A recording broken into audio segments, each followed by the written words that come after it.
नमस्कार दोस्तों, कैसे हैं आप सभी लोग। देखिए, आज जो हम बात करने वाले हैं वो है सबरीन के बारे में। सबरीन का मतलब होता है पनडुब्बी। पनडुब्बी के बारे में हम क्या करने वाले हैं, बात करने वाले हैं किस तरीके से वो काम करती है। हालांकि भारत में पनडुब्बी है, लेकिन भारत में बनी हुई नहीं है, वो विदेशों से खरीद करके आई हुई है। तो होता क्या है कि पनडुब्बी बहुत बड़ी बड़ी होती हैं, तो उसमें क्या लगा रहता है, उसमें टैंक होते हैं, बड़े बड़े टैंक लगे होते हैं। उन टैंकों में क्या भरा जाता है, हवा भरी जाती है, खूब ज़्यादातर हवा भर दी जाती है और समुद्र के ऊपर वो रहती है। तो जैसे अब ये नीचे कैसे जाएंगे, तो क्या करते हैं, उसमें से हवा को निकालते हैं, और जब उसमें से हवा निकालते हैं तो जो समुद्र का पानी होता है उन टैंकों में भरना चालू हो जाता है। जैसे ही उस टैंक में भरना चालू होगा, सबमरीन नीचे चलना चालू हो जाएगी। अब वो नीचे चली जाएगी, जहाँ पे रोकना रहेगा वहाँ पे वाल्व होते हैं, वाल्व को कस देते हैं और सबमरीन वहीं पे क्या होगी, रुक जाएगी अब उतने पे, और फिर आगे बढ़ेगी। और हालांकि आप ट्यूब भी देखे होंगे, ट्यूब को पहले क्या कीजिए, हवा ट्यूब में हवा भर दीजिए, हवा भर देंगे, फिर इसके बाद पानी के ऊपर डालेंगे, वो तैरने लगेंगी। जैसे ही ट्यूब का हवा निकाल देंगे, ट्यूब नीचे डूब जाएगी। ठीक उसी प्रकार सबमरीन भी काम करती है। तो ये नीचे अब चली गई। अब सबमरीन हमेशा नीचे ही थोड़ी ना रहती, अब तो ऊपर भी तो आती है। तो इसमें असली में जो इंजीनियरिंग है वो अब है। अब उसको क्या करेंगे, बाहर कैसे निकालेंगे। सबमरीन बाहर भी आते हैं, सैनिक बाहर भी निकलते हैं। तो उसमें जो इंजीनियरिंग है ये खास है कि ये दो प्रकार से ये ऊपर आ सकती है। पहला तो है क्रूज करके, दूसरा है एयर डिफेंस हाई प्रेशर के द्वारा। तो एयर डिफेंस हाई प्रेशर क्या होता है कि उसमें हवा भरी जाती है।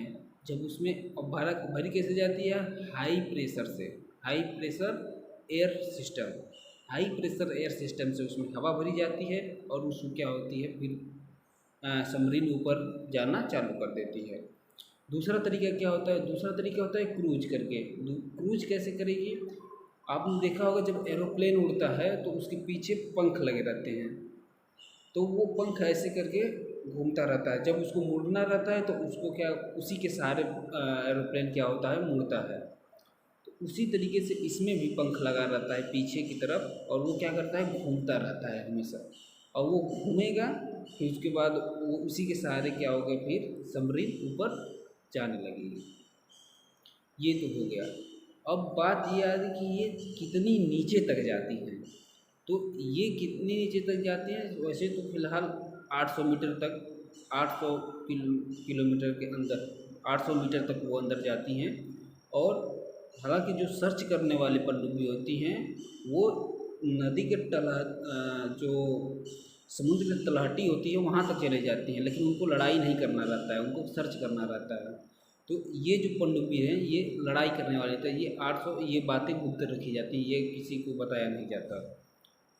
तो ये कितनी रफ्तार से चल सकती हैं, तो ये पानी के अंदर 20 नट, नट क्या है उसके जैसे स्पीड बताता है कि 20 नट का मतलब हो गया 37 किलोमीटर पर आवर, यानी 1 घंटा में वो 37 किलोमीटर तक वो जा सकती है।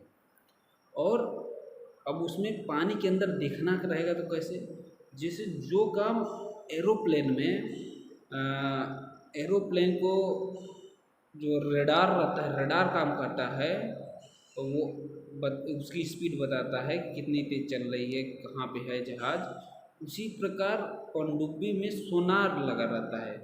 सोनार देखिए, समुद्र की गहराई नापने वाला यंत्र है, इससे नापते हैं। तो उसमें क्या, पनडुब्बी में क्या लगा रहता है, सोनार काम करता है, सोनार को भेजा जाता है। सोनार क्या है, वो एक वेव है, तरंग है, उसको हमेशा क्या भेजा जाता है। अब वो दूरी जो जितना लेट आएगा, यानी वो चीज़ बहुत काफ़ी दूरी है, जो जितना जल्दी आ जाएगी तो उससे पता चल जाता है कि यहाँ पे कुछ ऐसी चीज़ें हैं जिससे खतरा होने वाला है। तो ये चीज़ें उसमें बता दी जाती हैं। और ये अब पूरा पता सही से चल गया होगा कि पनडुब्बी कैसे काम करती है। तो इसी तरीके से वो काम करती है और ये वो उसी के हिसाब से उसमें लगे रहते हैं। और कितने दिनों तक रह सकती हैं, तो ये जितने जैसे कि 3 महीने तक का खान पीना उसमें है, जितना उसमें साधन जैसे खाने पीने का साधन जितने दिन तक रहता है तब तक पनडुब्बी रहती है अंदर, फिर उसके बाद वो क्या होती है, बाहर चली जाती है। तो आशा है आप लोगों को समझ में आया होगा। धन्यवाद। अगर किसी को लगता है कि कोई चीज़ समझ में नहीं आया है तो वो कमेंट करके पूछ सकता है। धन्यवाद।